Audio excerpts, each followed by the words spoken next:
Selamat malam, dengan saya Bambang. Pada kesempatan kali ini saya ingin menjelaskan tentang soal nomor 1, yaitu kasus binomo di Indonesia. Pasal-pasal yang dilanggar dan hukuman yang ideal bagi pelaku sesuai dengan undang-undang adalah pasal yang dilanggar.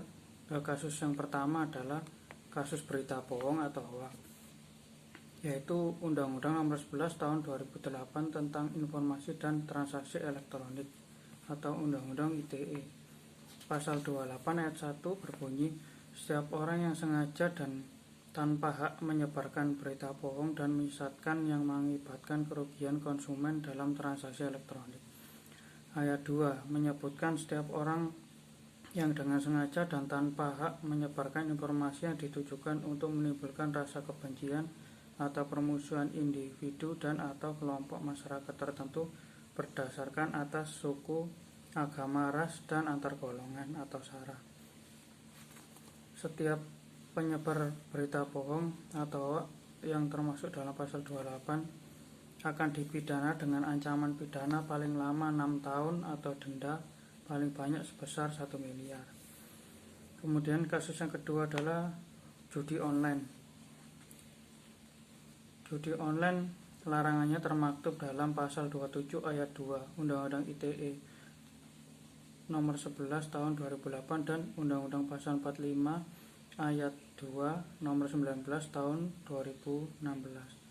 Pasal 27 menyebutkan setiap orang yang dengan sengaja dan tanpa hak mendistribusikan dan atau mentransmisikan dan atau membuat dapat diaksesnya informasi elektronik dan atau dokumen elektronik yang memiliki muatan perjudian.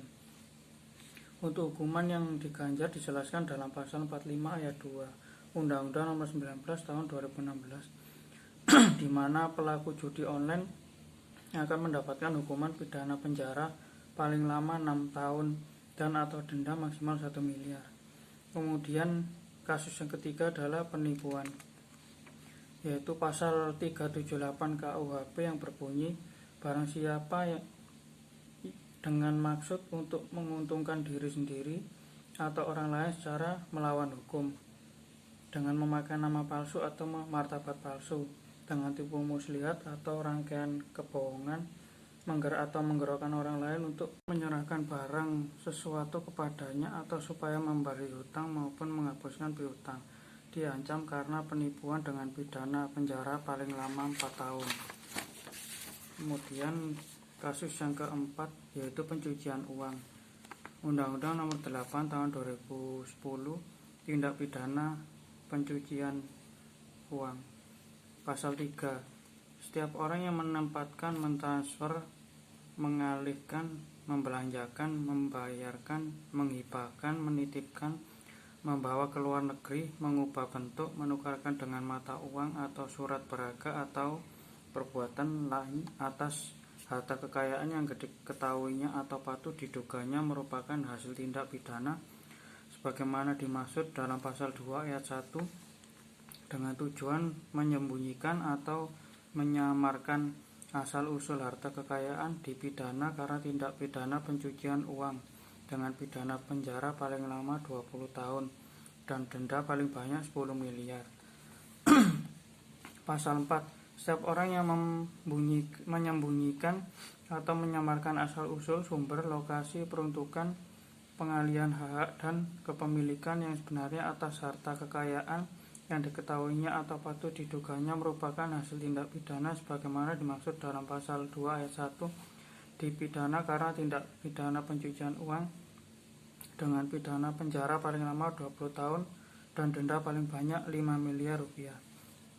Pasal 5 setiap orang yang menerima atau menguasai penempatan, mentransfer, membayarkan, hibah, sumbangan, penitipan, penukaran atau penggunaan harta kekayaan yang diketahuinya atau patut diduganya merupakan hasil tindak pidana sebagaimana dimaksud dalam pasal 2 ayat 1 dipidana dengan pidana penjara paling lama 5 tahun dan denda paling banyak 1 miliar.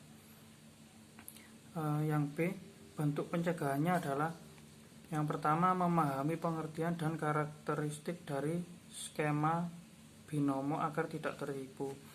Yang kedua, memahami jenis-jenis investasi bodong secara umum yang biasanya menawarkan hasil uang banyak dalam waktu yang singkat atau instan. Yang ketiga, mencari tahu apakah investasi tersebut dilindungi dan terdaftar di dalam OJK atau Jasa Otoritas Keuangan, atau dia tidak resmi atau liar. Selanjutnya, memfilter secara teliti informasi pada sosial media, terutama dari kalangan influencer. Kemudian, memahami perbedaan antara investasi, judi, dan trading beserta ketentuan hukum dan syarat yang berlaku. Untuk yang soal nomor 2, jawabannya adalah pengertian big data, analitik, dan implementasinya. Yang pertama, big data adalah suatu proses pengujian atau pengolahan set data yang besar untuk kemudian ditemukan polanya agar dapat menemukan korelasi data dan banyak informasi yang berguna untuk bisnis atau keperluan lainnya. Contoh big data adalah big data membantu memprediksi wabah epidemi dalam pemutusan tindakan pencegahan untuk meminimalkan efek dari pandemi tersebut. Kemudian dapat membantu mengurangi biaya pemeriksaan atau medical check-up karena pasien tidak perlu lagi datang ke rumah sakit, tetapi cukup melalui aplikasi mereka dapat melakukan diagnosa penyakit kepada dokter.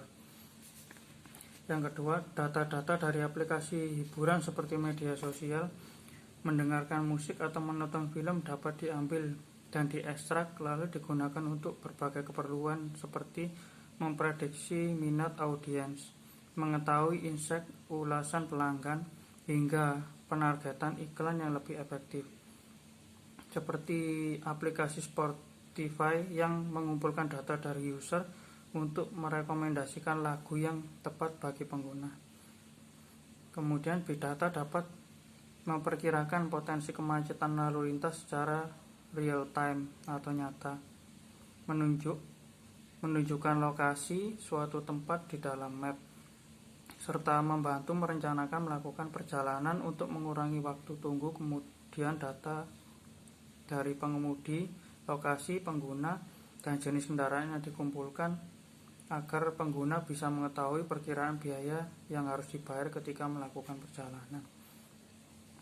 Yang kedua adalah IoT, yaitu Internet of Things. Adalah suatu konsep atau program di mana sebuah objek memiliki kemampuan untuk mentransmisikan atau mengirimkan data melalui jaringan tanpa menggunakan bantuan perangkat komputer dan manusia. Cara kerjanya adalah memanfaatkan sebuah argumentasi dari algoritma bahasa pemrograman yang telah tersusun, di mana setiap argumen yang terbentuk akan menghasilkan sebuah interaksi yang akan membantu perangkat keras atau mesin dalam melakukan fungsi atau kerja. IoT ini membutuhkan koneksi internet, sensor baik suara maupun cahaya, bahasa pemrograman, dan teknologi nirkabel.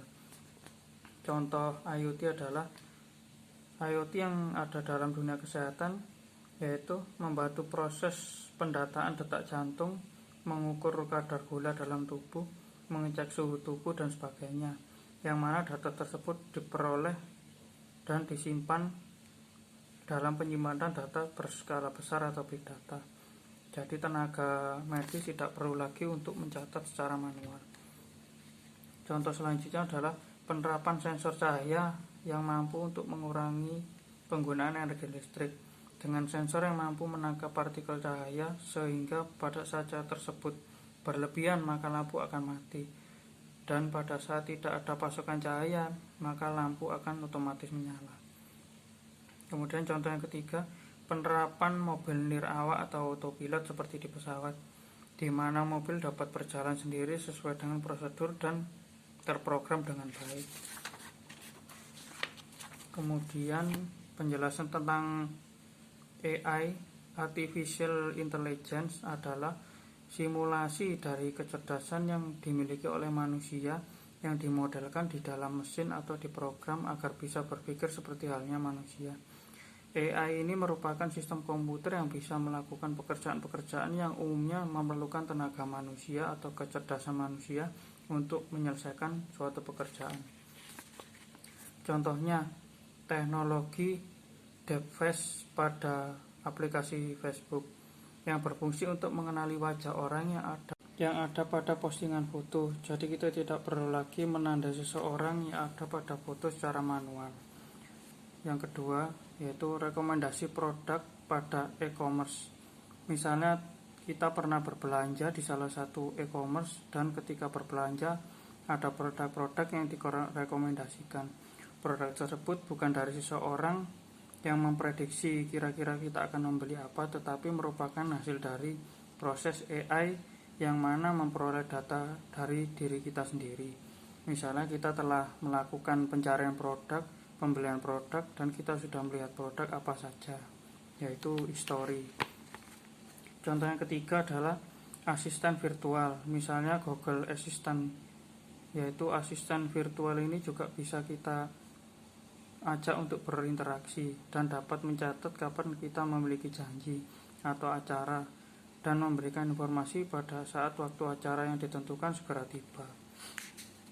Jawaban soal ketiga adalah penjelasan pentingnya etika. Etika di dunia maya sangat penting karena menyangkut kepentingan bersama. Tanpa etika, maka orang akan dengan semaunya sendiri berbicara, menulis, atau berkomentar pada suatu komunikasi di dunia maya. Tanpa adanya etika akan muncul berbagai macam konflik sosial seperti permusuhan antar sesama, bahkan sampai terjerat tindak pidana. Contoh bentuk etika di dunia maya adalah menggunakan bahasa yang sopan, baik, dan benar. Kedua, tidak mengunggah hal-hal yang berbau sara, suku, ras, dan agama yang dapat menyinggung pihak lain. Yang ketiga, tidak menyebarkan berita bohong atau hoax. Yang keempat, tidak menyebarkan berita atau mengungkapkan rasa kebencian. Jawaban nomor 4 yaitu tentang kajian perkembangan teknologi informasi yang terjadi pada era 4.0 pada bidang yang A yaitu pendidikan.